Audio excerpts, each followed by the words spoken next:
마지막 시간 벌써 되었는데요. 오늘도 우리에게 주실 놀라운 그런 말씀을 기대하면서 우리 민영진 목사님 나오실 때 아주 큰 박수로 축복하며 환영하겠습니다.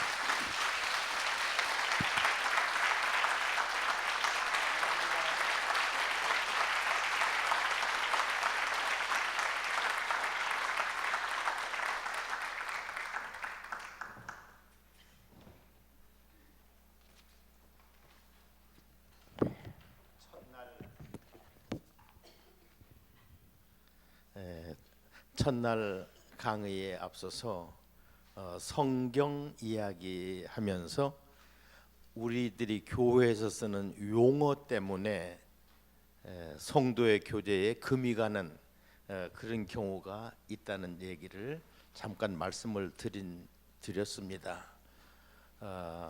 성경이라고 해야 되지 성서라고 해서는 안 된다 하는 이와 같은 주장은 사실은 좋은 뜻에서 나온 주장이었습니다. 뭔가 그 하나님의 말씀을 좀 더 사랑하고 존경하고 아끼고 하는 그런 뜻에서 성서보다는 성경이 낫겠다. 이제 그래서 성경을 쓰자고 이렇게 하는 사람들이 있는가 하면은 이제 또 성서를 그대로 써도 무방하다는 사람들도 있고 했는데, 이것은 제가 말씀드린 것은 둘 다가 이것은 고유 명사가 아니고 일반 명사고, 어느 종교의 경전이든지 다 성경 혹은 성서라고 하고, 그리고 기독교의 경전 이름은 구약전서, 신약전서, 이것이 기독교의 경전의 고유 이름이다 하는 것을 말씀을 드렸습니다. 여러분들께서도 아마 성경이어야 된다, 성서여야 된다 이런 의견이 있을 수 있겠지만, 좋은 뜻으로 이렇게 하시겠지만, 그러나 이것 때문에 너무 격하게 대립하지 않기를 바랍니다. 둘 다 써도 되는 겁니다. 그리고 또 하나, 어제는 하느님이냐 하나님이냐, 여호와냐 야훼냐 주님이냐, 이것도 또 우리 교회에서 참 어려운 문제예요.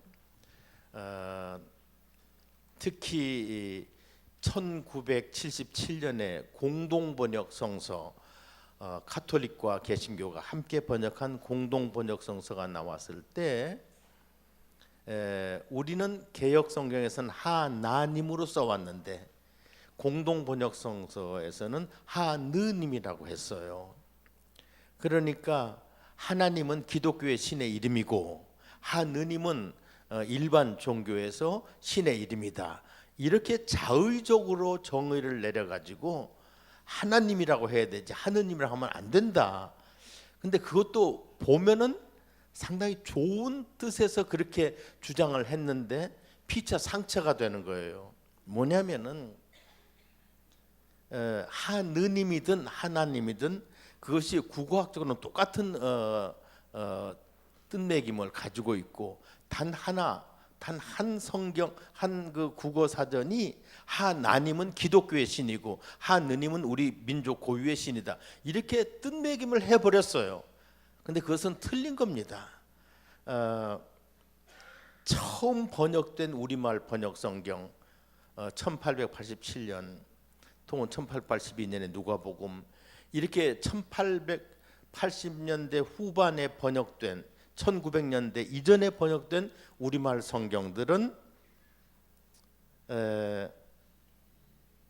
하나님은 하나님인데 하자는 히읗하고 아를 쓰고 나를 어떻게 썼냐면 니은하고 아래 하자를 썼어요. 하나님이라고. 그런데 그것은 본디꼴은 나의 아래하고 아래아 밑에 리을이 있는데 리을이 탈락된 겁니다. 그 아들인데도 우리가 아드님이라고 부를 적에 리을이 탈락되는 것처럼 우리말에서 하날림이라고 불렀는데 거기서 이제 리을이 탈락되고 하나님이 된 겁니다. 그것이 이제 아래아자를 우리가 쓰지 않기로 하면서 하느님이 됐는데 기독교에서는 오랜 동안 그렇게 아래아자를 써서 하나님으로 읽어오다가 하느님이라고 하려고 하니까 좀 어려움이 있었던 건 사실입니다. 그런데 그 하나님이라고 할 때 하나는 하나 둘 셋 넷 하는 그 수사 하나님은 아닙니다. 우리 기독교가 하나를 섬기는 그런 믿음이 아니거든요.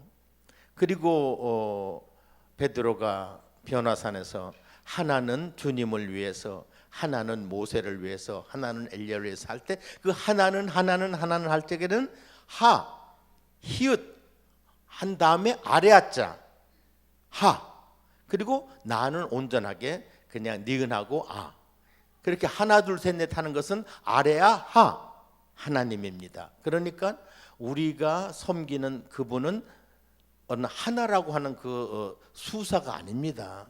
한 날림에서 리을이 탈락되고 하나님이 된 거고, 그 어떤 형태의 원형은 소급해 올라가면은 하늘, 하날 거기까지 이렇게 소급해 올라가는 것이죠. 그래서 이 하느님과 하나님에 대해서도 우리 교회 안에서 1970년대 후반에 굉장히 이것은 그 논란이 심했습니다. 마치 이데올로기가 다른 사람들이 빨갱이를 만들 때 어떤 표준을 만들듯이 정말 심한 경우는 하느님을 쓰면 그건 이단이고 하나님을 써야 기독교고 막 이렇게까지 이렇게 갔었는데, 사실 1940년대까지요. 1940년대까지 장로교 총회, 거기 장로교 총회에서 나온 총회장 설교집이라는 것이 있습니다. 도서관에 가시면 볼 수 있어요. 그때까지는 성경이 아래아자 하나님을 썼는데도 불구하고 설교집에서는 전부 다 하느님으로 그렇게 오랜 역사도 써왔습니다. 그런데 언제부턴가 하나님 한 분밖에 안 계시는 하나님이니까 하나님이 좋다 해서 이렇게 쓰고 있을 뿐이지, 우리는 그 하나를 섬기는 건 아닙니다. 이렇게 하나님 할 때 님이 하나에 붙는 존칭 전미사 님이 아닙니다. 존칭 전미사 님은 떼어도 말이 되고 붙여도 말이 됩니다. 목사님이 오신다, 목사가 오신다, 둘 다 말 됩니다. 그러나 하나님이 세상을 이처럼 사랑하사, 그걸 갖다가 하나가 세상을 이처럼 사랑하사, 그건 말이 안 됩니다. 그래서 우리가 섬기는 하나님은 그렇게 하나 둘 셋 넷 하는 그런 분이 아니다 하는 것을 어제 좀 강조를 해드리고 싶었는데요. 그러면은 자, 하느님이든 하나님이든 그것이 고유명사가 아니고 일반 명사라면은, 그러면 하나님의 진짜 이름은 뭐냐? 그게 바로 모세가 물었던 겁니다. 자기가 알고 싶으니까 이스라엘 백성들이 누가 널 보냈느냐고 물을 텐데, 그 신의 이름이 뭐냐고 물을 텐데 제가 뭐라고 답변을 해야 됩니까? 출애굽기 3장 14절에서 그렇게 묻습니다. 하나님의 이름을 물었어요.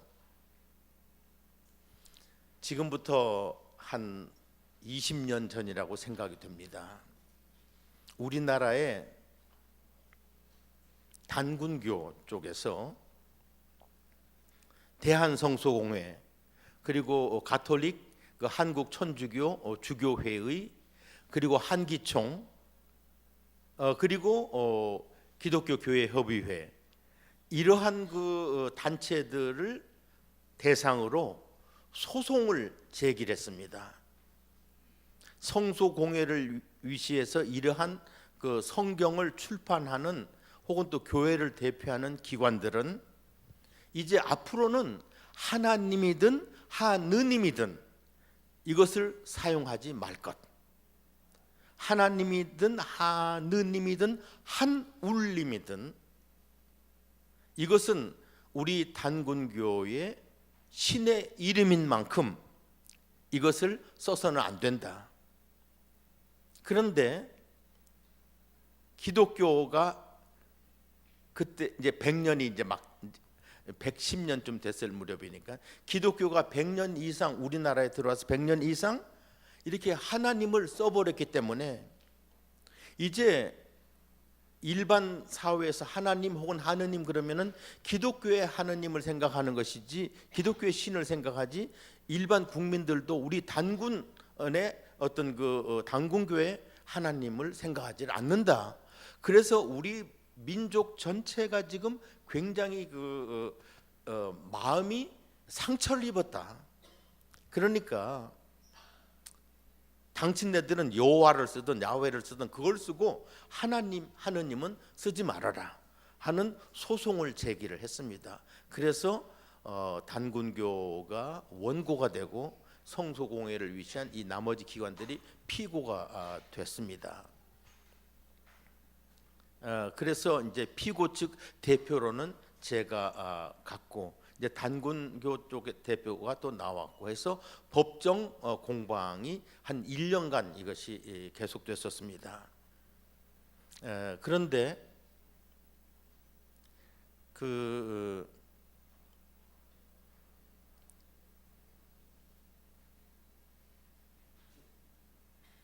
이제 법관들이 이런 문제를 판단하기 어려웠는지요.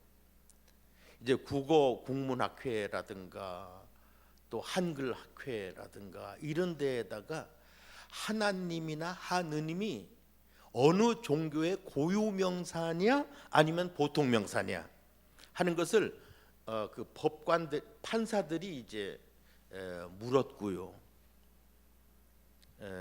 그래서 성소공회 쪽에서는 그것은 보통명사다. 단군교 쪽에서는 그것은 우리의 하나님의 고유명사다. 이제 이렇게 주장을 했는데, 여기는 쉽게 그냥 그 자문기관에서 몇 달 후에 이 재판부로 회답이 왔어요. 하나님이든 하느님이든 그것은 보통명사다. 어느 종교든지 자기들의 신을 우리나라에서는 우리말로는 그렇게 부를 수가 있다. 일본말 가미, 영어의 God, 혹은 뭐 고트, 독일의 고트처럼 그냥 누구나 다 쓸 수 있는 보통명사다. 이렇게 이제 참고 진술이 왔고요.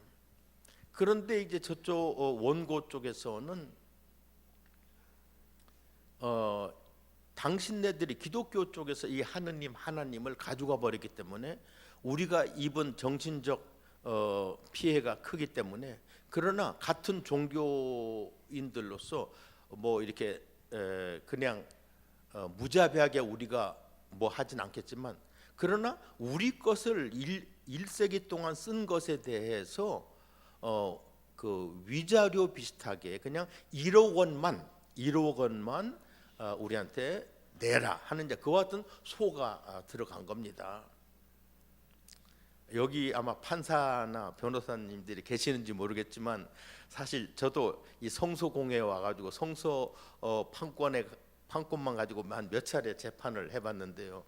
재판할 때마다 이 판결문을 보면은 내가 이겼는지 졌는지 모르겠어요. 무슨 말인지 모르겠어요. 그런데 이제 결국 한 1년 동안 이렇게 변론을 주고받고 하다가 판결이 나왔는데,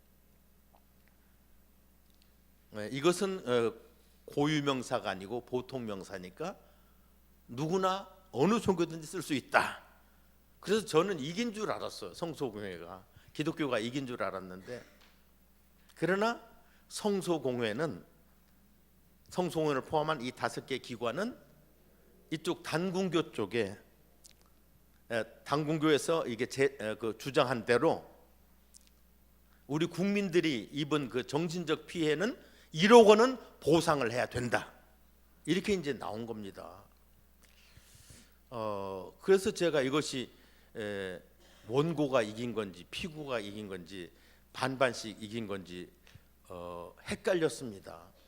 그런데 이제 우리가 문의를 했어요. 재판부에.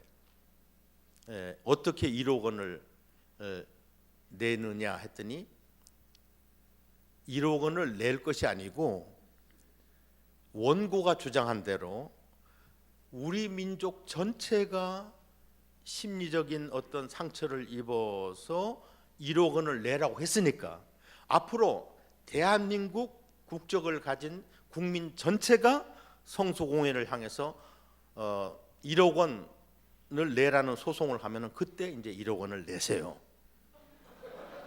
그런데 지금 한 20년이 지났는데 아직까지 그것이 오지를 않았네요. 그리고 이제 보니까 그쪽에서는 또 1억 원을 받을 줄 알았는데 졌지만 받을 줄 알았는데 당신네들이 소장에다가 보니까 단군교가 입은 손해가 아니고 우리나라 국민 전체가 정신적인 피해를 입었다고 했으니까 이것의 청구권자는 당신들이 아니고 우리나라 국민 전체다. 이렇게 꼭 그 엄한 그리고 그런 그 법정에 이와 같은 유머가 있는 줄은 참 몰랐습니다. 거기서 하나 확인된 것은 하느님이든 하나님이든 그것은 이제 기독교의 고유신의 이름도 아니고 그냥 보통 명사도 하는 것이 이제 확인이 된 겁니다. 그러니까 하느님 쓰는 사람들, 하나님 쓰는 사람들, 그냥 우리 역사에서도 하느님을 동시에 써온 역사도 있고 한데 이걸 가지고 너무 성도들 사이에 하느님이 옳다, 하나님이 옳다 이거 가지고 시간 낭비하시지 않기를 바랍니다. 그리고 여호와 문제, 여기 와 보니까 여러분들 교회에서 보니까 개역 개정판하고 함께 새 번역을 쓰고 계시는데요. 참 제가 반가웠습니다. 제가 이 새 번역 때문에 대학 교수직을 버리고 성소공회에 가서 20년 동안 이 번역을 하고 다른 거 개정하고 했는데 새 번역 성경에는 여호와란 말이 안 나옵니다. 여호와가 안 나옵니다. 한 6,800여 곳 여호와란 말이 옛날 개역에는 나오는데요. 새 번역에는 안 나옵니다. 새 번역에는 전부 다 개역이나 개역 개정판에 여호와라고 된 것이 주님이라고 되어 있습니다. 주. 그러니까 이 새 번역 나왔을 적에 또 우리나라 교회가 한번 발칵했습니다. 어쩌자고 여호와를 없앴느냐? 어쩌고 여호와를 없앴느냐? 하나님의 이름을 왜 없앴느냐? 하는데 여호와가 하나님의 이름이 아닙니다. 영어 성책 중에서 여호와, 지금 아마 여러분들이 인터넷에 들어가시면은 영어 번역, 지금 이렇게 읽혀지는 미국 영어권에서 읽혀지는 영어 번역 성경이 한 50여 종이 나옵니다. 그 중에서 여호와를 쓴 것이 딱 2개밖에 없습니다. 여호와의 증인이 번역한 성경하고요. 그 다음에 1905년에 나온 American Standard Version, ASV라고 하는 것, 그것이 우리말 번역의 원본이 됐었습니다. 그거 2권만이 여호와고 다른 번역들은 전부 다 The Lord, 주님이라고 번역을 했어요.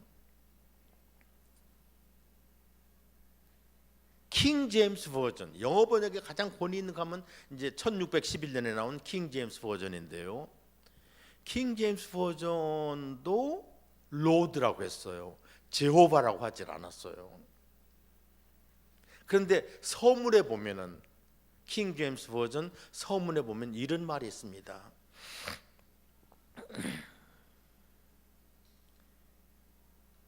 이 여호와라고 이렇게 하면은 마치 그것이 하나님의 이름인 것처럼 들린다.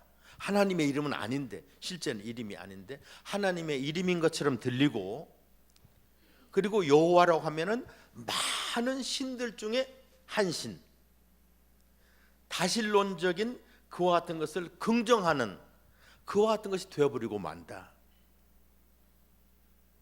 그래서 킹 제임스 버전은 여호와라고 번역하지 아니하고 주님, the Lord라고 번역을 한다. 이것은 유대교에서부터 예수와 사도들을 거쳐서 신약 성경에 이르기까지 여호와로는 하나님을 부른 적이 없다. 여호와로는 하나님을 부른 적이 없다. 따라서 유대교 전통, 그다음에 기독교 전통, 신약 성경의 전통을 따라서 우리는 주님이라고 번역한다. 아마 여러분들께서 우리 신약을 읽으실 적에 주의 성령이 내게 내리셔서, 누가복음 4장에 보니까 주의 성령이 내게 내리셔서 내가 이제 기름 부음을 받고 이렇게 복음을 전한다고 하는 누가복음 4장 16절 이하에 나오는, 거기에도 주께서, 그 주라는 것이 사실은 하나님을 가리키는, 여호와의 증인 같으면 그걸 여호와라고 번역할 수 있는, 신약에는 하나님도 주, 예수도 주, 그래가지고 그것만 갖고는 이게 하나님을 가리키는 건지 예수님을 가리키는 건지 모를 경우가 있습니다. 그것은 그냥 문맥을 보면은 알게 됩니다. 여호와는 하나님의 이름이 아닙니다. 그러면 왜 도대체 여호와라는 것이 왜 생겼느냐? 긴 이야기입니다만은 제가 짧게 줄이겠습니다. 이스라엘 사람들은요, 하나님을 이름으로든 칭호로든 보통 명사로든 안 부르려고 그래요. 그 사람들은 가급적이면 하나님을 안 부르려고 그래요. 주님, 그러니까 그 주님이라는 히브리어가 요드헤이 바브헤이라고 하는 자음 네 글자로 되어 있는데, 그 글자의 이름을 발음을 하질 않아요. 우리가 여호와라고 부르는 6,800여 회 나오는 그 자음 문자, 히브리어에는 모음이 없습니다. 자음 문자로만 된 그런 글인데, 그 글자가 나오면은 이스라엘 사람들은 그냥 하고 그 다음으로 넘어가요. 아니면은 주님이라고, 아도나이라고, 아도나이께서 말씀하시기를 하고 아도나이라고 읽고 주님이라고 읽어요. 또 주님이라고 읽기 싫어하는 사람들은 이름께서 말씀하시기를, 이름께서 가라사대, 이름이라 그래요. 안 부르거나 이름이라고 하거나 주님이라고 하거나. 그런데 아주 그 주류는 아도나이입니다. 아도나이. 그런데 아도나이라고 하는 자음 문자에다가 이거 함부로 읽지 말라고, 읽을 때는 꼭 아도나이라고 주님이라고 바꿔서 읽으라고, 이렇게 어떤 모음 기호를 구약 성경에 표시를 했어요. 모음 기호를. 그런데 그 모음 기호를 자음 문자하고 겹쳐서 읽어보면은 여호와가 돼요. 여호와. 그것은 이제 히브리인들이 아닌 우리들의 경우는 여호와가 되는데, 그래서 종교 개혁 때까지만 하더라도요, 이제 내년이 500년이 됩니다만은 종교 개혁 때까지도 종교 개혁자들도 어떤 태도를 취했느냐면은, 하나님의 이름의 경우는 주님이라고, 전통을 따라서 주님이라고 부르자, 여호와로 부르지 말자. 그것을 이제 킹 제임스 버전이 받아들인 겁니다. 영어 번역이 받아들인 거예요. 그래서 대다수의, 그냥 절대적인 다수의 99%의 영어 번역 성경들이 전부 다 The Lord, 주님이라고 번역을 합니다. 하나님의 이름을. 그 발음을 모르니까, 그 발음이 뭔지 알 수가 없어요. 그래서 종교개혁자들은 뭐라고 했냐면은 그냥 그 유대교 전통을 따라서 우리가 하나님의 이름은 발음하지 말자. 나중에 하나님의 이름을 우리가 찾게 된다면은 그때 하나님의 이름을 표기할지언정, 지금은 모르니까 부르지 말자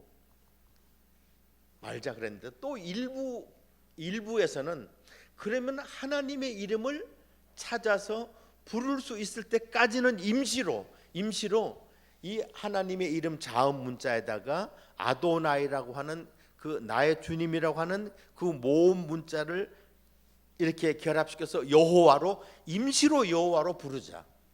그래서 여호와가 생겼던 거고, 여호와의 증인은 아직까지도 여호와라고 부르고, 이제 미국어, 영국어, 이 영어 성경들은 이제 여호와라고 번역한 성경은 딱 그 둘밖에 없어요. 전부 다가 이 주님이라고 번역을 하고 있습니다. 독일어 성경 데아 헤르 주님이죠. 프랑스어 번역 세뇨르 주님입니다. 일본어 성경 주님입니다. 그런데 중국어 성경과 우리말 성경만 여호와, 야화화, 중국어 야화와 여호와 이렇게 이제 번역이 돼서 하는데, 어쨌든 이것은 하나님의 이름은 아니다. 하나님의 이름이 여호와라면은 아이고 저기 출애굽기 3장 14절에서 모세가 물었을 적에 그래 내 이름 여호와다 했을 텐데 아니거든요. 나는 나다 왜 물어 뭐 그거 아닙니까? 그러니까 사실 그 노자가 기원전 6세기에 도를 도라고 하면은 그것은 진짜 도가 아니다. 그러니까 무주의 원리인 도는 뭐라고 설명할 수가 없어요. 그냥 자꾸 설명하려고 하면 그건 이미 도가 아니에요. 뭔가 이 근본 하나님 같은 분한테다가 이름을 딱 붙여버리면은 하나님, 그건 하나님이 아니에요. 하나님 명가명 비상명이에요. 이름으로 부를 수 있는 것은 영원한 이름이 아니에요. 도라고 부를 수 있는 것도 영원한 도가 아니다. 참 어쩌면 이렇게 좋은 현인을 하나님께서 우리 동양 사람들을 위해서 마련하셨는지 모르겠어요. 이렇게 해서 이렇게 그 하느님이든 하나님이든 여호와든 야훼든 또 주님이든 이렇게 역사적 배경, 발생 배경이 있으니까 그냥 여러분들 교회에서 성도로서 신앙생활 하실 적에 나하고 다른 용어 쓴다고 이단시 하시지 마시고 포용력 있게 다 받으시기 바랍니다. 그리고 이제 성경도 어떤 그 성경 번역도 어떤 그 족장 부족주의적인 그런 게 있어요. 트라이발리즘이 있어요. 번역에 대해서 말하자면은 성경은 반드시 개역만 써야 된다. 아니 개역 개정판을 써야 된다. 아니 새 번역만 써야 된다. 공동 번역을 써야 된다. 뭐 이런 주장들도 있는가 하면은 또 공동 번역 쓰면은 저거 이단이다. 새 번역 쓰면은 이거 이상한 교회인데 그렇지 않습니다. 지금 우리말 번역, 공동 번역, 개역 개정판, 개역 한글판, 그리고 새 번역 이런 것들 다 이게 그때마다 필요해서 나온 것인 만큼 서로 보충해서 함께 보시면은 복 좋은 것이죠. 꼭 우리 교회는 이것만 본다 하는 그와 같은 어떤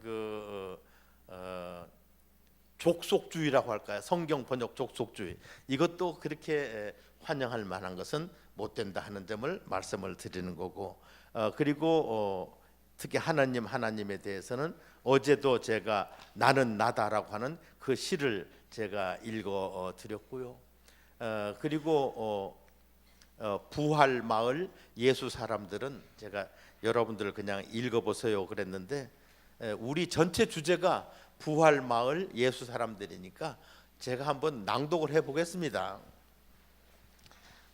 이것은 어떤 시로서의 어떤 문학성은 좀 결여가 되어 있지만 이 교회 공동체, 예수 믿는 사람들, 이 부활 마을에 사는 사람들의 삶이 어떠해야 되는가 하는 것을 한번 어제 우리가 공부한 예수님의 부활, 그리고 평화, 그리고 성령, 파송, 용서 이런 것들을 우리가 어제 쭉 보면서 어떤 부활 마을의 윤리에 대해서 우리가 본 바가 있는데 그것을 좀 요약해 본 겁니다. 5쪽에 부활 마을 예수 사람들 제가 한번 혼자 낭송을 해 보겠습니다. 부활 마을 예수 사람들. 거기에서는 사람들이 만날 때마다 서로 평화를 빌어준다. 서로 복을 빌어주고 저주하지 않는다. 유랑의 땅에 파송받은 사람들이 메시아 밟으신 그 땅을 밟고 주님 걸으신 그 길을 걷는다. 가는 곳마다 기쁜 소식 전해지고 포로가 석방되고 눈 감긴 이들이 눈을 뜨고 억압받던 이들이 풀려나고 은혜의 해가 선포된다. 제각기 하나님이 보내신 성령을 모신다. 사람 몸이 성령 머무시는 집이고 내 육신이 하나님 사시는 성전이다. 그곳 사람들, 자기들에게 죄를 지은 이들 찾아가 이제 나는 당신을 용서한다 선언한다. 당신의 죄 용서받았다 말해준다. 사람들끼리 지은 죄, 사람들끼리 서로 고백하고 서로 용서받지 못하면 하나님께도 그 죄 용서받지 못한다는 것을 그들은 안다. 예수를 선생님, 랍비라고 부르던 이들이 부활 마을에 와서는 그를 주님이라고, 하나님이라고, 하나님의 아들이라고, 메시아라고, 그리스어로는 그리스도라고 고백한다. 여기 사람 몸이 하나님의 성전이다 하는 것에 대해서는 오늘 우리가 계속해서 보도록 하겠습니다. 오늘 저는 여기 이야기 하나, 이야기 둘, 이야기 셋, 이야기 넷 해서 네 토막의 이야기를 여러분들에게 간단하게 하도록 하겠습니다. 첫째 이야기는 사도 바울이 마케도니아로 선교 여행을 떠나는 그와 같은 이야기고요. 그 다음에 이야기 둘째 이야기는 반모섬에서 요한이 환상을 본 그와 같은 이야기고요. 그 다음에 넷째 이야기는 베데스다 못가의 중풍병자가 예수님 만나서 병이 나았고, 그리고 이 중풍병자가 자기를 길러준, 평생 자기를 길러준 그 종교를 떠나서 새로운 믿음으로 개종을 하는 그와 같은 이야기, 이 네 이야기를 하나하나 보도록 하겠습니다. 1차 전도 여행은 아마 여러분들이 여러 기회에 공부를 하셨을 텐데요. 1차 전도 여행은 이 터키 지역까지, 소아시아 지역 거기에서만 이렇게 돌아다닌 것이고, 2차 전도 여행 때 비로소 유럽 쪽으로 바울이 가게 됩니다. 사도행전 16장인데요. 지금 바울이 실라와 디모데를 데리고 드로아라고 하는 곳, 터키 서북쪽 끝에 있는 해안 도시입니다. 여러분들이 아마 세계 지도에서 터키를 보시면은 유럽하고 닿아 있는 곳입니다. 그래서 일부는 유럽이고 또 대부분의 영토는 또 아시아에 속하는 그런 나라가 터키 아닙니까? 유라시아에 걸쳐 있는 나라. 그런데 이 드로아는 어디에 있느냐면은 터키 서북쪽 끝에 있는 해안 도시입니다.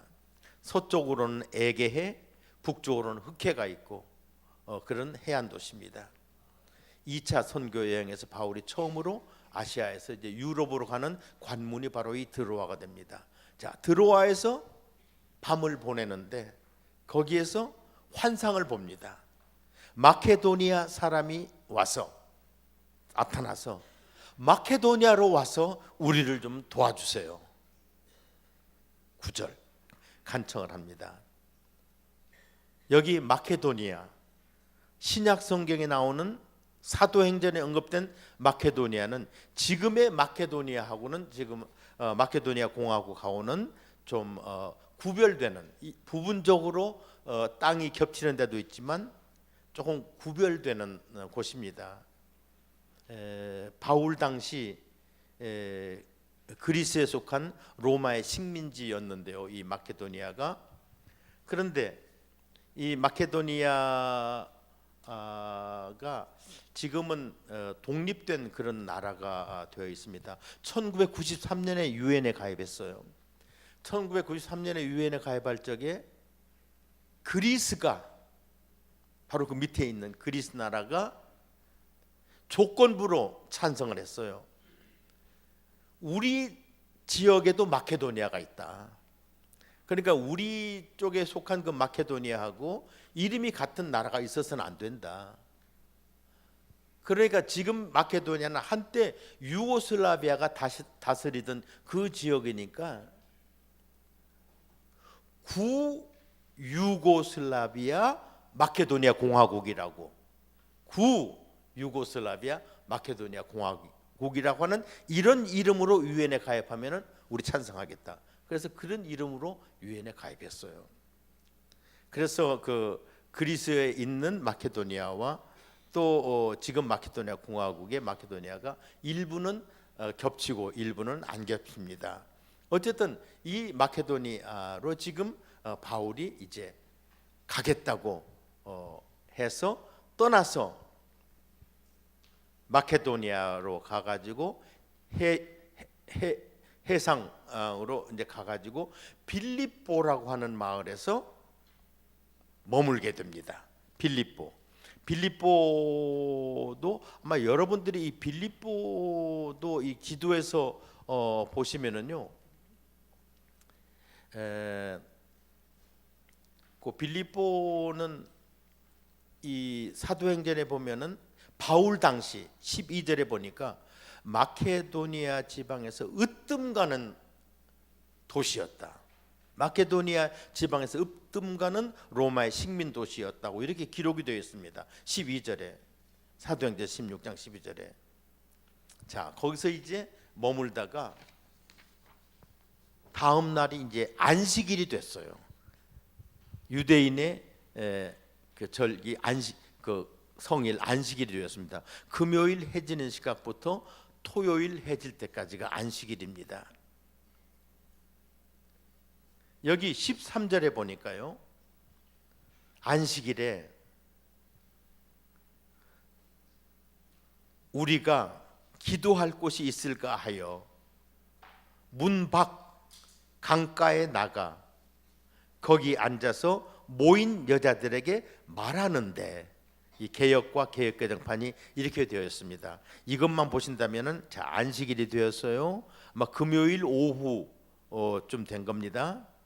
우리가 기도할 곳이 있을까 하여 문 밖으로, 아마 이 숙소가 어딘지는 모르지만 문 밖으로 나가면 거기 강이 있었나 봐요. 문 밖 강가에 나가 거기 아마 기도처를 발견한 것 같아요. 거기 앉아서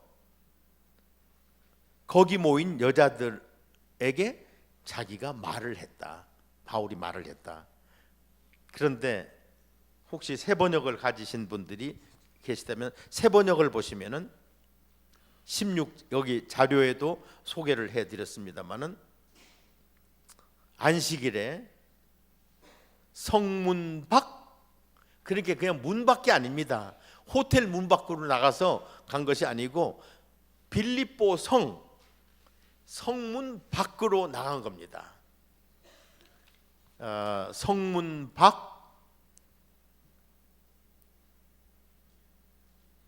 강가에 나가,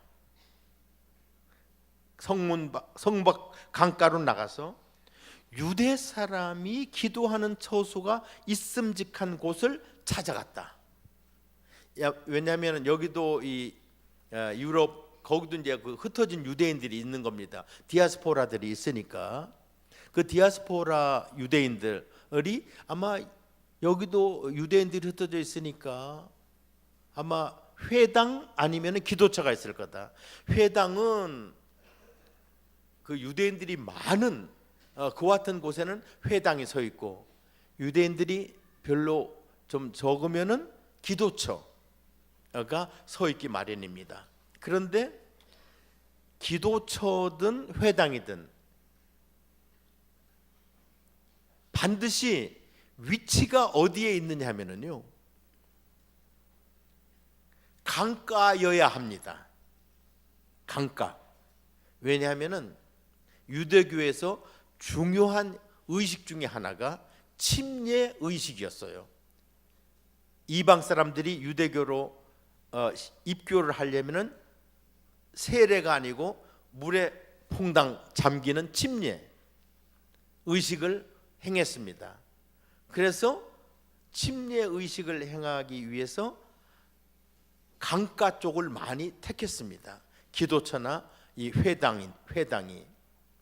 그래서 강가로 가면은 침례 시설이 있고 침례 시설이 있는 어떤 기도처가 있을 거다 하고 생각하고서 이 바울 일행이 지금 성문 밖 강가로 나간 겁니다. 가보니까 정말 작은 기도처가 하나 있었습니다. 가보니까 남자들은 없고 여자들만 앉아 있어요. 여자들만 있어요. 남자들 다 어디 갔는지 모르겠어요. 그런데 왜 회당이 아니고 기도처냐? 회당이 되려면은요, 참 여성들을 수에 치지 않았나 봐요. 그때도 사람이 10명이 돼야 되는데 여자 말고 남자가 10명이 돼야만 회당이 성립이 됩니다. 그러니까 남자들은 없고 지금 여자들만 있으니까 기도처예요. 그래서 거기서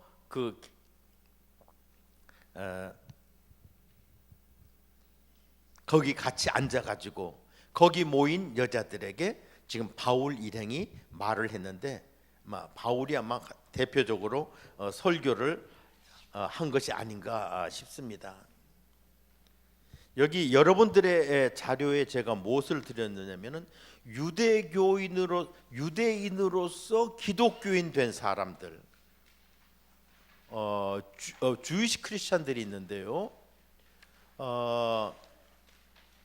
제가 그것을 여러분들에게 네, 제가 번역을 해드렸네요. 제가 그 여러분들 자료집에 새 번역 밑에 올스톡스 주이시 바이블 OJB라고 된 것이 바로 올스톡스 주이시 바이블입니다. 이거 그렇게 유대교에서 신약을 읽는 거 아닙니다. 유대교에서는 신약 안 읽어요. 유대교인으로서 예수를 메시아로 받아들인 그와 같은 사람들이 있는데 메시아닉 주라 그래요. 그런데 그분들한테 제가 늘 섭섭한 것은 자기들을 기독교인이라고 안 그래요. 크리스천이라고 얘기를 안 해요. 자기들은 여전히 우리가 진짜 유대교 교인이라는 거예요. 예수를 메시아로 고백하는 진짜 올소독스 주라는 거예요. 그래서 이 사람들은 진짜 올소독스 주한테도 좀 배간시 당하는 그런 사람들입니다. 올소독스 주이시 바이블 거기 사도행전 16장 13절 보면 이렇게 되어 있네요. 안식일에 성문 밖 강가 침례 시설이 있는 곳으로 나가서 유대 사람이 기도하는 처소가 있음직한 곳을 찾아갔다. 우리는 거기에 앉아서 거기 모여든 여자들에게 말하였다. 제가 이렇게 된 것을 제가 번역을 해드렸습니다. 그래서 이제 여기서 바울이 그 여성들에게 설교를, 근데 바울이 설교는 뻔합니다. 바울은 그냥 나는 오직 예수 그리스도의 십자가에 못 박혀 죽으신 사실 그리고 부활하신 것 이것만 설교하는 그런 사람이니까 아마 예수 그리스도의 어떤 그 죽음과 부활 이것을 증언을 했을 겁니다. 그런데 그 여성들 중에 루디아라고 하는 한 그리스 여성이, 아마 이 루디아는 그리스 태생의 그리스 여성인데요. 아마 남편이 이 디아스포라 주였을 것 같아요. 유대인 남편을 만나가지고 혼인을 했기 때문에 자기도 이제 아마 유대교로 입교를 그 침례를 받고 입교를 했을 겁니다.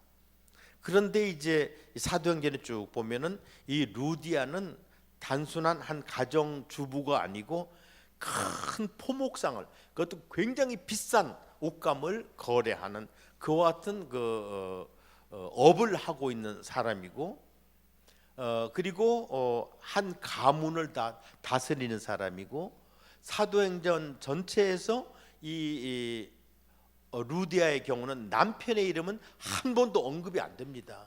그래서 많은 주석가들이 혹시 남편과 그와 사별한 다음에 역시 그냥 유대교인으로 남아 있으면서 이렇게 큰 장사를 하는 그와 같은 사람인, 포목상을 하는 그와 같은 여성이라고 이렇게 생각을 하고 있습니다. 바울이 말하는 동안 하나님께서 이 여자의 마음을 열어주시니까 이 여자가 알아듣고 남편 따라 유대교인이 됐는데,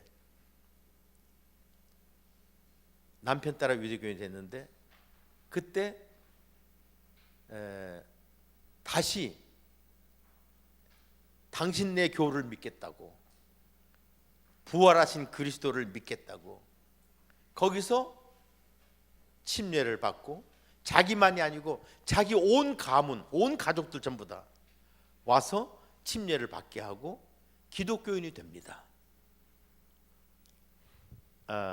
여러분들이 가지신 그 시, 별지에 있는 시 중에 루디아라고 하는 것을 한번 보시기 바랍니다. 루디아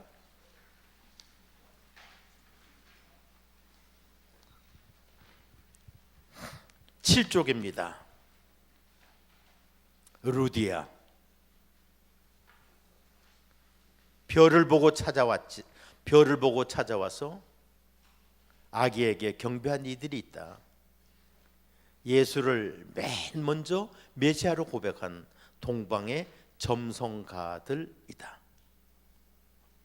밤에 환상을 보고 다음 목적지를 정한 사람도 있다. 두 번째 전도 여행길에 오른 바울이다. 바울이 찾아간 빌립보 성문 밖 강가 기도처, 안식일을 맞아 하늘 소리 들으려고 땅의 소원 아래려고 모여든 상한 영혼의 여인들, 남자들은 다 어디 갔나? 그리스 태생 루디아, 유대교 남자 만나 혼인하여 모세의 율법 따른다. 남편과 사별한 후에는 혼자 집안 이끈다. 바울이 말하는 동안 들려온 말씀에 마음 열리고 눈 뜨인다. 남편의 종교 떠나 부활 마을 예수 사람 된다. 유럽의 첫 기독교인이다. 요 마지막 행, 유럽의 첫 기독교인이다. 신약성서 기록에 따를 것 같으면은 기록상 유럽의 첫 기독교인이 바로 이 여성 루디아입니다.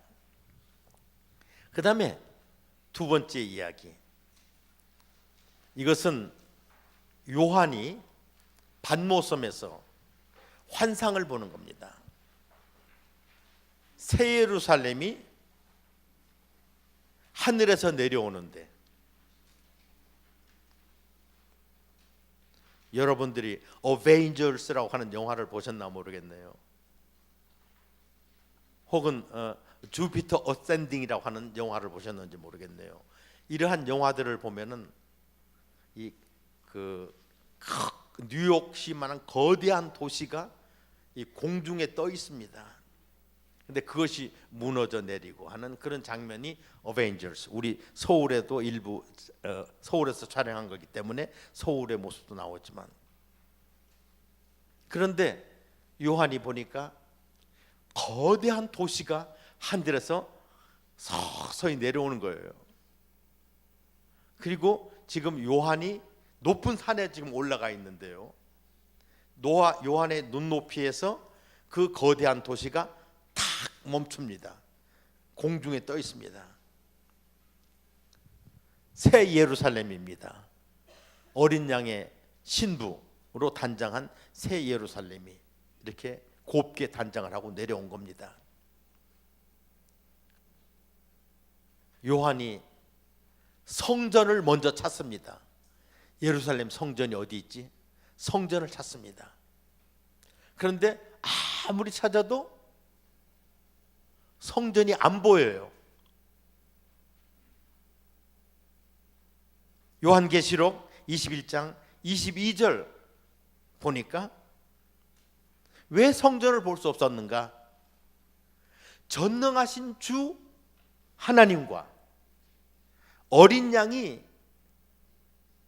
성전이, 하나님과 어린 양, 하나님과 예수님이 성전이에요. 건물이 성전이 아니고. 그리고 사람들은 이제 하나님 안에 들어가서, 예수님 안에 들어가서 하나님을 섬기고 찬양하는 겁니다. 성전이 없어요. 이것은 전통적인 유대교로서는 굉장히 충격적인 겁니다. 새 예루살렘에는 반드시 성전이 있어야 돼요. 메시아가 와서 제일 먼저 할 일이 성전을 재건하는 일이에요. 지금 성전터 모슬렘이 차지하고 있어요. 유대교가 그거 탈원하지 않습니다. 왜? 아직까지 메시아가 오시지 않았으니까. 메시아가 오시면은 그 성전터에 성전을 다시 세울 것이기 때문에. 그런데 요한에게 보여진 새 예루살렘, 거기는 성전이 없어요. 건물이 없어요. 성전은 있어요. 누가 성전이냐? 하나님이 성전이고 예수님이 성전이에요. 그런데 바울은 다른 곳에서 또 놀라운 어떤 비전을 우리들에게 갖게 합니다. 고린도전서 3장 16절, 고린도전서 6장, 에베소 2장 이런 등등에서 이번에는 거꾸로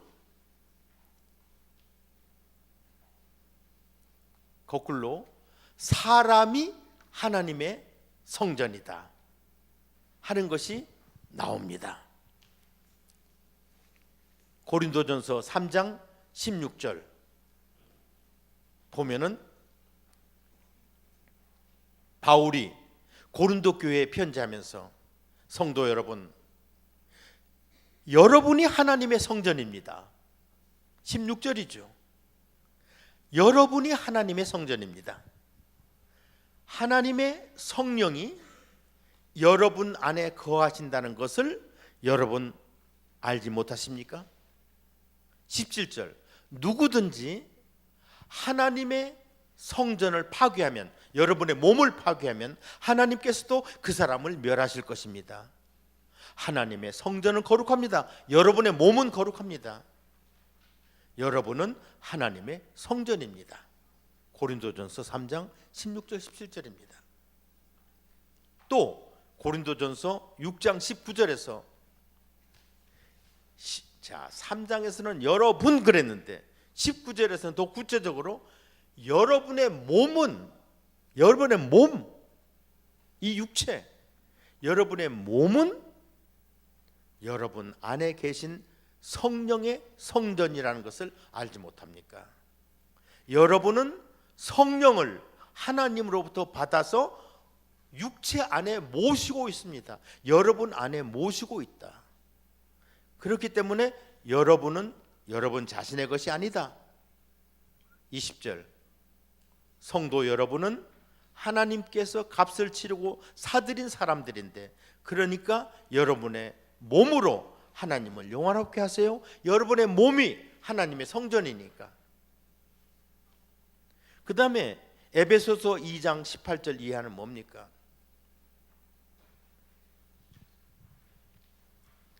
우리들 하나하나가 그리스도의 몸을 이루어서 우리들이 건물을 만드는 거예요. 성도의 공동체가 교회인 거예요.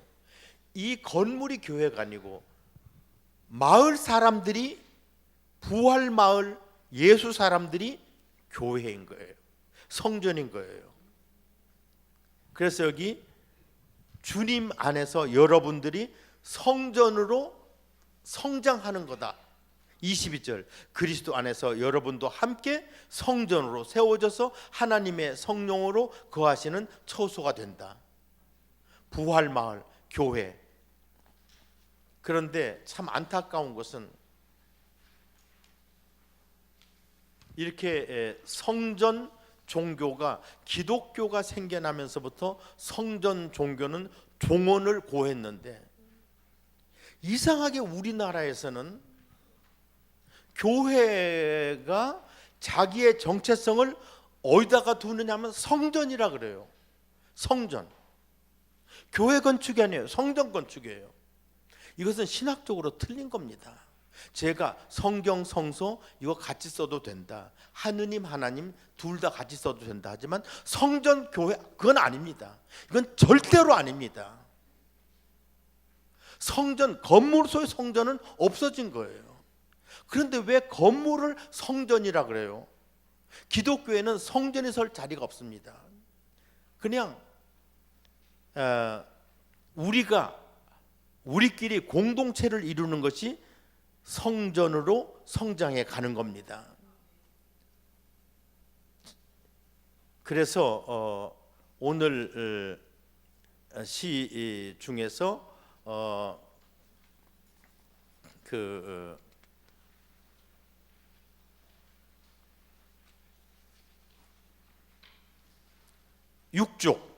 육족을 한번 보시겠습니까? 공중도시.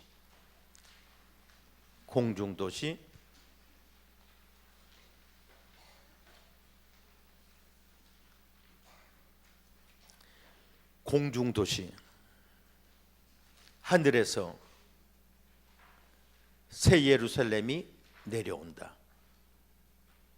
공중에 떠 있는 거대한 도시. 거기 성전이 없다. 그 도시에서는 하나님이 성전이다. 지상의 도시에는 성전이 있다. 사람들이 만든 신들로 가득 찬 만신전. 하나님이 거처를 옮기시네. 공중 도시가 아닌, 지상 도시도 아닌 사람 몸 안으로. 이 약한 육신이 성령을 모시는 집이라니, 이 썩을 몸이 하나님 머무시는 성전이라니, 우리가 감당하기 힘들겠지만 신약 성경은 우리가 하나님의 성전이라고 말을 하고 있고, 그래서 우리가 교회 공동체, 부활 공동체, 이 부활 마을을 성전이라고 해서는 안 됩니다.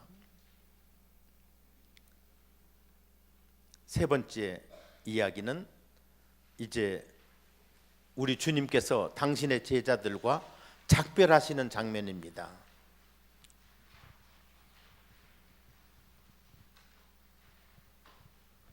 작별하시는 장면에서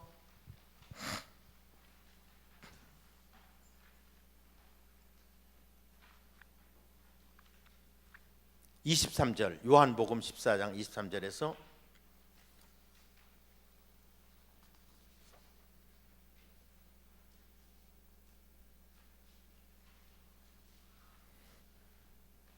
놀라운 말씀입니다. 다시 한번 보시기 바랍니다.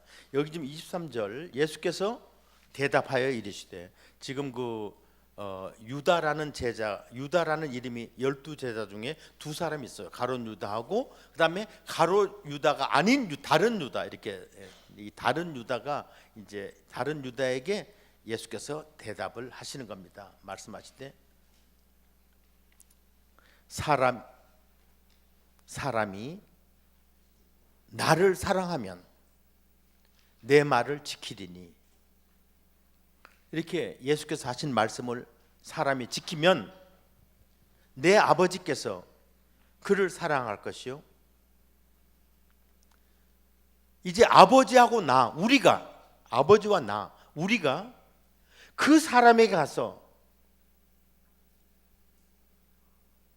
거처를 그와 함께 하겠다. 그 사람 안으로 주민등록 옮기겠다는 겁니다. 하나님이. 예수의 말 듣고 순종하는 그 사람에게 하나님과 예수께서 거처를, 주소지를 옮기시겠다는 것입니다.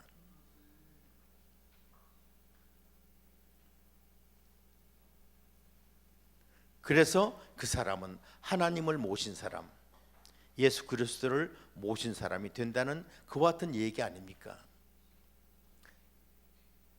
하나님과 내가 그 사람에게 가서 함께 살겠다, 예수께서 말씀하셨어요. 이건 묵시록이 아니고 예수께서 살아계실 때 당신의 제자들에게 하신 말씀입니다.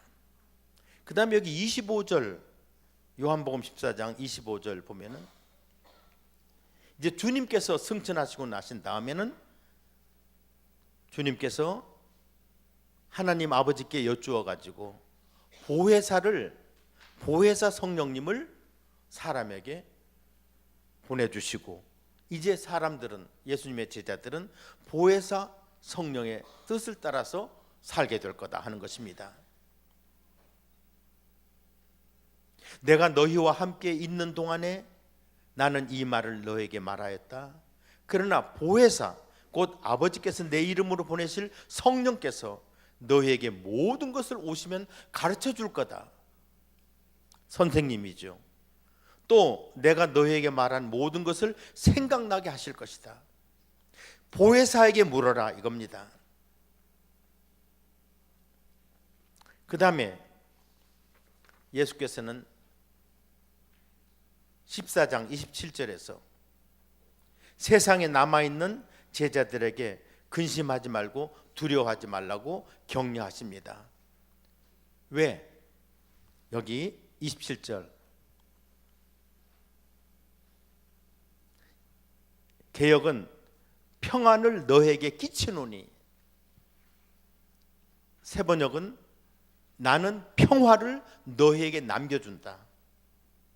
나는 내 평화를 너에게 준다. 내가 너에게 주는 이 평화는 세상이 주는 것 같지 않다.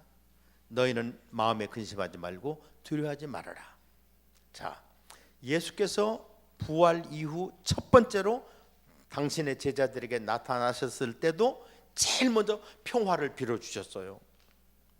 그때는 서로 만날 때 하는 인사였어요. 만날 때 서로 평화를 빌어주는 거예요. 근데 지금 평화를 빌어주는 것은 이 작별 인사예요. 작별 인사. 내가 너희들에게 평화를 남긴다, 끼친다, 남긴다. New English Translation을 제가 여러분들 교재에다 적어놨네요. Peace I leave with you. 너희들에게 피스를 내가 남겨놓는다. 너희들에게 피스를 남겨놓는다. 내가 너희들에게 평화를 남겨준다. 그러니까 걱정하지 말고 두려워하지도 말아라. 그 다음에 이제 보혜사 성령님께서 너희들을 잘 오시면은 그 보혜사 성령님께서 너희들을 잘 돌볼 것이다. 25절 여기 요한복음 14장 25절 이하 28절, 아마 여러분들 중에 혹시 유진 피터슨의 메시지 바이블을 그 우리말로도 번역이 됐습니다. 그것을 가지신 분들이 있을 텐데 이해가 쉽죠.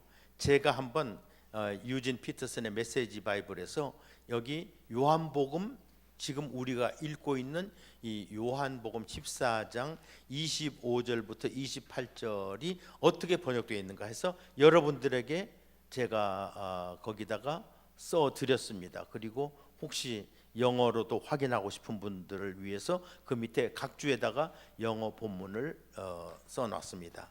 내가 아직 너희들과 함께 있는 동안 이런 일들을 말한다. 26절, 아버지께서 내 청을 들으시고 보내주실 친구 성령께서 오시면 모든 것을 분명하게 설명해 주실 것이다. 내가 이미 너희들에게 말한 것 다 생각나게 해 주실 것이다. 27절, 나는 너희에게 평화를 남기고 간다. 남기고 간다. 이 평화는 내가 너희에게 남기는 이별 선물이다. 작별하면서 흔히들 체념이나 상실감을 남기지만 우리의 이별은 그렇지 않다. 그러니까 슬퍼하지도 말고 상심하지도 말아라. 이게 유진 피터슨의 메시지 바이블의 번역인데 새로운 의미가 전달된다고 생각됩니다. 여기 이제 다시 오신다고 하면서 이 작별 인사를 하는 장면이 계속되는데 요한복음 14장 28절에서는 이제 내가 다시 올 테니까 그러니까 이별마저 기뻐해야 한다고 말씀하십니다. 그런데 여기 우리말 번역에 여기 요한복음 14장 28절이 조금 번역이 완성이 덜 된 것 같다 하는 생각이 듭니다. 여기 여러분들 가진 교재에 28절, 너희는 내가 갔다가 너희에게로 다시 온다고 한 말을 들었다. 너희가 나를 사랑한다면 내가 아버지께로 가는 것을 기뻐했을 것이다. 이것은 이거 그리스말 시제를 그냥 직역을 하다 보니까 기뻐했을 것이다. 그러니까 기뻐하지 않았다. 이제 이런 걸로 이제 들립니다만은 여기 기뻐했을 것이다는 사실 의미는 우리말로는 기뻐해야 한다. 거기 제가 Contemporary English Version을 또 그리고 한문 번역을 거기다가 함께 해놨는데 이러한 번역들은 You should be glad. 너희들은 반드시 기뻐해야 된다 하는 이제 그런 것으로 좀 보충해서 보시면은 좋겠습니다. 여기 중국어 번역들도 반드시 필자를 썼어요. 반드시 너희들은 기뻐해야 된다. 이 놀라운 일이 일어날 때 이미 내가 말했던 것을 기억하고 믿음을 잃지 말고 이제 반드시 기뻐하라고 이렇게 말씀하시는 거죠. 자, 이렇게 작별 인사에서 평안을 주신 것을 여기서 우리가 보요.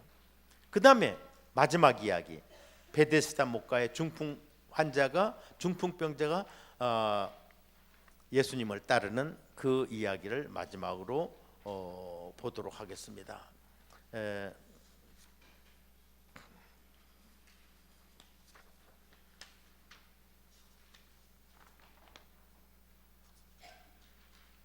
여러분들께서 아마 이 이야기는 참 많이 들으셨을 거고 그리고 들으시면서 좀 몇 가지 의아하게 생각한 것도 많으실 것 같은데요. 나중에 아마 여러분들끼리 소그룹 모여서 성경 공부를 할 기회가 있으면은 더 여러분들의 질문, 의견 많이 이렇게 내놓고 토의할 수 있을 텐데 이렇게 한꺼번에 같이 하는 거기 때문에 제가 질문을 받을 시간을 못 드려서 죄송합니다. 그런데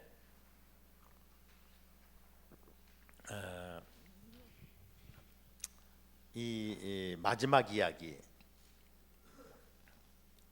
요약을 좀 해보죠. 요한복음 5장 1절부터 16절에 있는 이야기인데 예수께서 6월절에 이제 명절이 돼서 예루살렘으로 올라가시죠.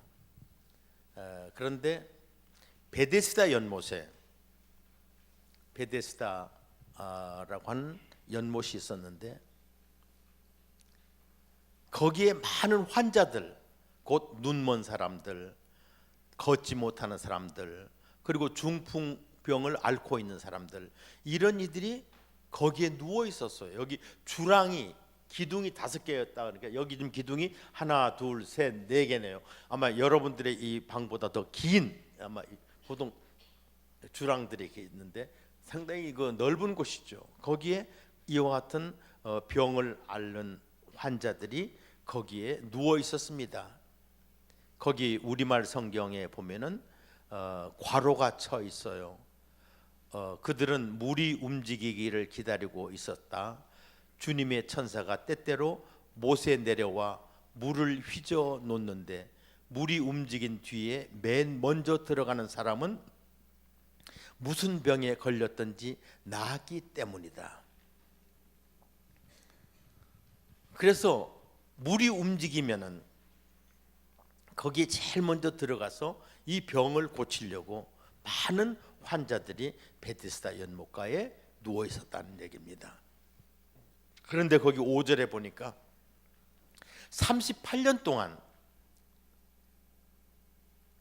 이렇게 중풍병을 앓는 사람이 있었다. 굉장히 나이가 많을 것 같아요.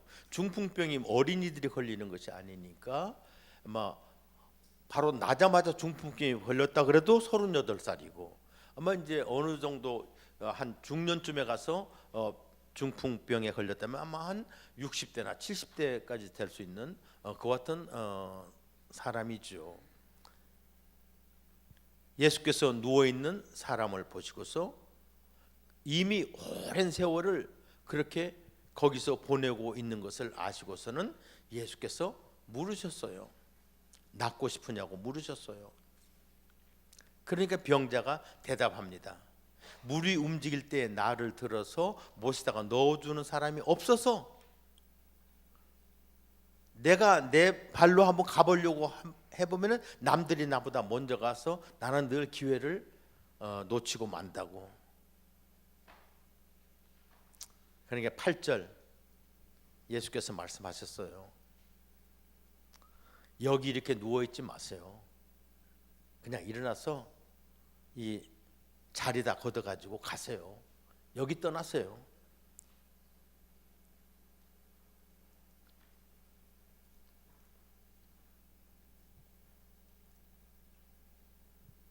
구절 보니까 그 사람은 곧 나아서 자리를 걷어가지고 걸어갔다 이렇게 되어 있습니다. 그런데 그날이 안식일이었어요. 그런데 자 38년 된 중풍병자가 일어나서 저벅저벅 걸어가면은 모두가 다 박수치고 할렐루야 부르고 찬양하고 막 그렇게 하면 이게 그것이 맞지 않을까요? 그런데 거기 있는 사람들이 막 이 사람 비난합니다. 오늘이 무슨 날인데 오늘이 안식일인데 어떻게 네가 이렇게 물건을 운반하느냐 이겁니다. 누웠던 자리를 돌돌돌돌 마는 것도 노동이고 그것을 집어가지고 가는 것도 노동이고 물건을 옮기는 것도 노동이고 막 비난하는 겁니다. 이게 비난할 일입니까? 예?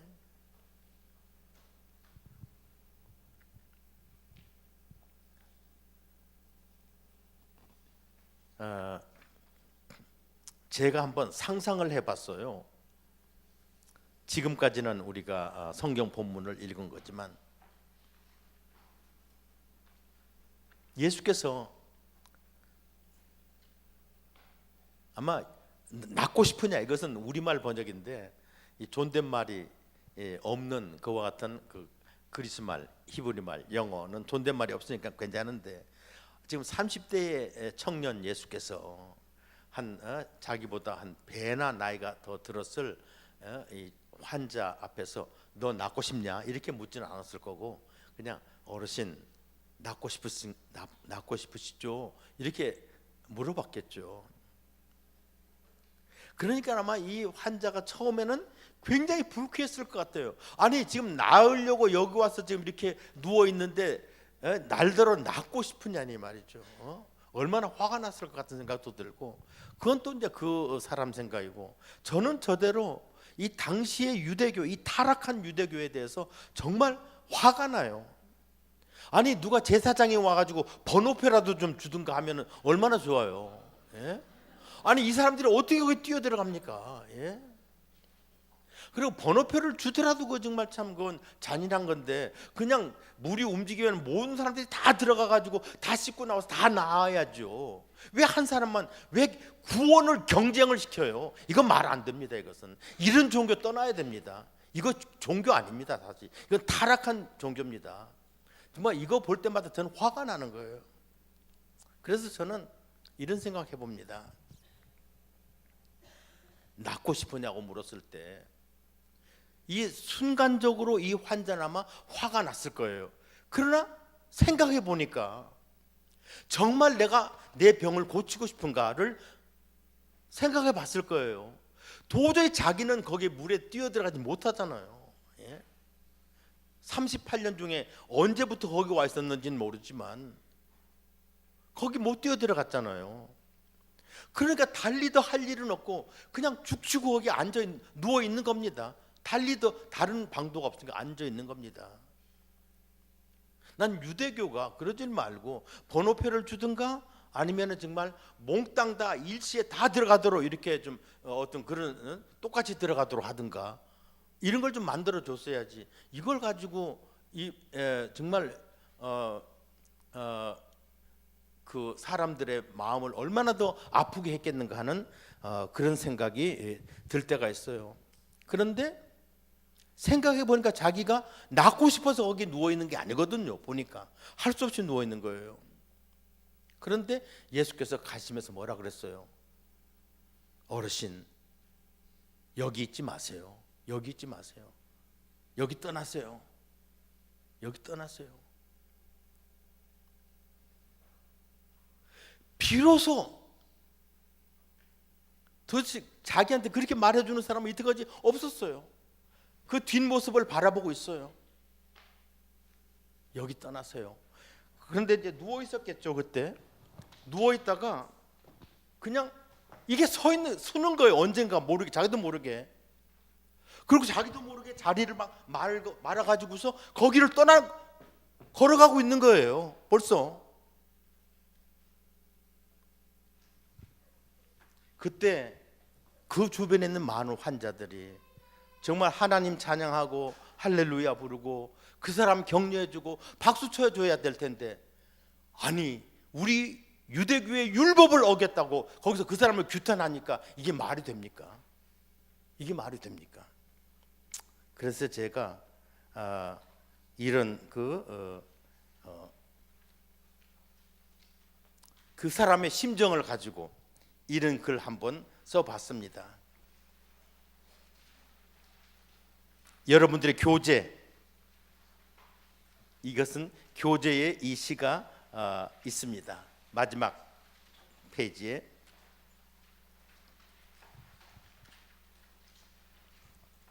그를 찾아 떠납니다.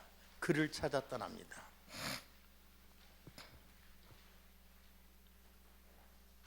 불구의 몸이 30여 년을 넘게 베데스다 못가에 누워서 기다렸습니다. 천사가 내려와 물을 휘저으면 제일 먼저 뛰어서 들어가는 환자는 무슨 병이라도 낫는다고 해서 그 수많은 병자들 틈에서 앞 못 보는 이들과 걷지 못하는 이들과 중풍으로 누워있는 우리들은 병 나을 기회를 기다리기보다는 매번 겪는 좌절로 오히려 안팎으로 병을 키우고 있었습니다. 어느 날 낯선 젊은이가 오대요. 여기 오타가 있습니다. 더의 이가 아니고 다의입니다. 오대요.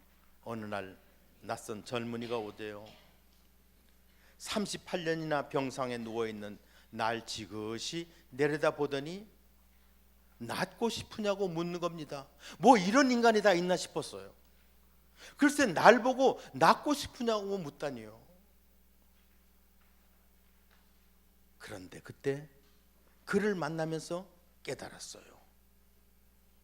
저 물이 움직일 때 저 속으로 제일 먼저 뛰어들 수도 없는 불구의 몸인 내가 여기서 한평생을 도저히 상대할 수도 없는 수많은 경쟁자들 틈에 헛되이 끼어 있었으니 나도 내가 정말 낫고 싶어서 여기에 있었나 하는 생각이 그 순간에 확 들었어요. 이 숱한 병자들 사이에서 재빨리 달려갈 수 있는 이가 아니면은 저 못에는 못 들어간다는 것을, 그런 간단한 셈을 왜 한 번도 해보지 않았는지 모르겠어요. 내가 정말 낫고 싶어 하는지를 물었던 그 젊은이가 가면서 내게 여길 떠나라고 속삭이더군요.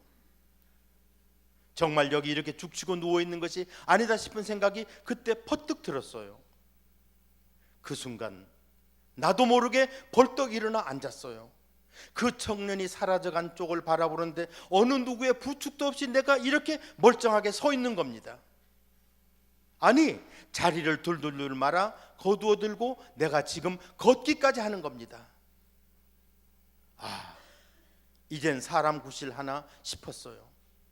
그래서 자리를 막 뜨려는데 그때까지 불구인 나를 외면하던 그 종교가 내가 앓는 병을 죄인이 받는 형벌이라고 심판하던 그 종교가 내가 안식일에 자리를 거두었다고, 그 자리를 둘둘 말아서 옮기기까지 하였다고, 노동을 금지한 안식일법을 어겼다고 내게 추궁을 합니다. 나 이제 이 베데스다 못가를 떠납니다. 나를 정죄하고 억압하는 이 종교를 오늘 날짜로 나는 버립니다. 누군지도 모를, 어디로 갔는지도 알 수 없는 그를 찾아 이제는 떠납니다. 내가 한번 이 환자를 대변해 봤습니다.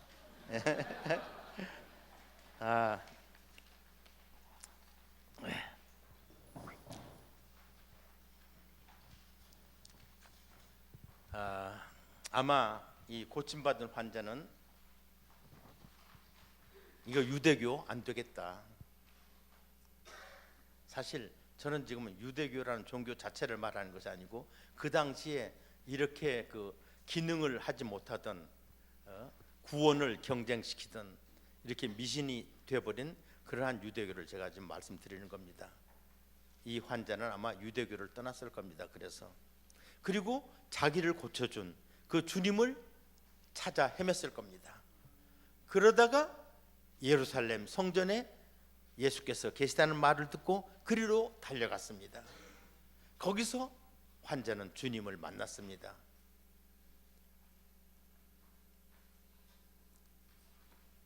거기서 예수께서 이 사람을 알아보셨어요. 그래서 예수께서는 이 사람을 격려하시는 말씀을 합니다. 내가 한번 이렇게 사역을 해봤어요. 어르신, 말끔히 나으셨네요. 이제 다시는 죄를 짓지 않도록 하십시오. 다시는 더 나쁜 일이 어르신께 생기지 않을 것입니다. 그때 이 사람은 자기를 낫게 해준 그 젊은이가 예수라는 이름을 가진 사람이라는 것을 알았어요. 그리고 돌아다니면서 예수가 나 고쳐줬다, 예수가 나 사람 만들었다 하고 예수 하고 다닙니다. 그러자 유대교 사람들은 예수께서 안식일에 환자를 고쳤냐? 그러면 그 사람도 나쁜 사람이다 하고 예수마저 비방을 하고 이렇게 했던 것입니다. 그래서 이 사람의 심정을 가지고 이런 한번 산문시를 적어봤고요. 마지막 쪽 제가 한번 읽어보겠습니다. 아마 이 고침받은 환자는 유대교를 떠나 주님을 찾다가 예루살렘 성전에서 주님을 만나서 새로운 삶을, 영생에 잇닿은 삶을 누렸을 것입니다. 그렇게 살도록 주님께서도 직접 격려해 주시고 챙겨 주셨습니다. 기독교가 전파되면서 마케도니아 빌립보에서는 바울의 전도를 받고 신자가 된 그리스 여인 두아디라 출신의 루디아도 집안 식구들과 함께 새 삶을 얻고 주님의 부활에 참여했습니다. 이런 사람들에게 하나님께서는 개별적으로 접근하셔서 그들 각자와 함께 같이 계셔 주십니다. 하나님께서 친히 그들의 집이 되시고 성전이 되심으로써 그들은 하나님 안에서 영원히 하나님을 예배하며 삽니다. 우리는 사도들과 예언자들이 놓은 기초 위에 세워지는 건물입니다. 그리스도 예수가 그 모퉁이 돌이 되십니다. 그리스도 안에서 건물 전체가 서로 연결됩니다. 이 건물이 그리스도 안에서 자라서 드디어 성전이 됩니다. 우리가 부활하신 그리스도 안에서 함께 세워져 드디어 하나님께서 성령으로 거하실 처소가 됩니다.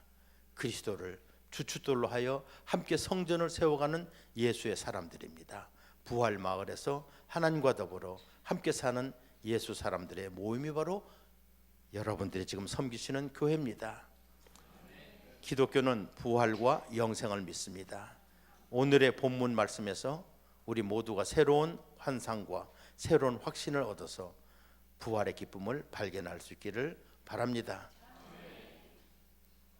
주님과 더불어 예수 사람으로 새로 태어나 부활 마을에서 함께 사는 하나님의 자녀이신 동숙교회 성도 여러분들과 3일 동안 은혜 안에서 즐거웠습니다. 고맙습니다. 고맙습니다.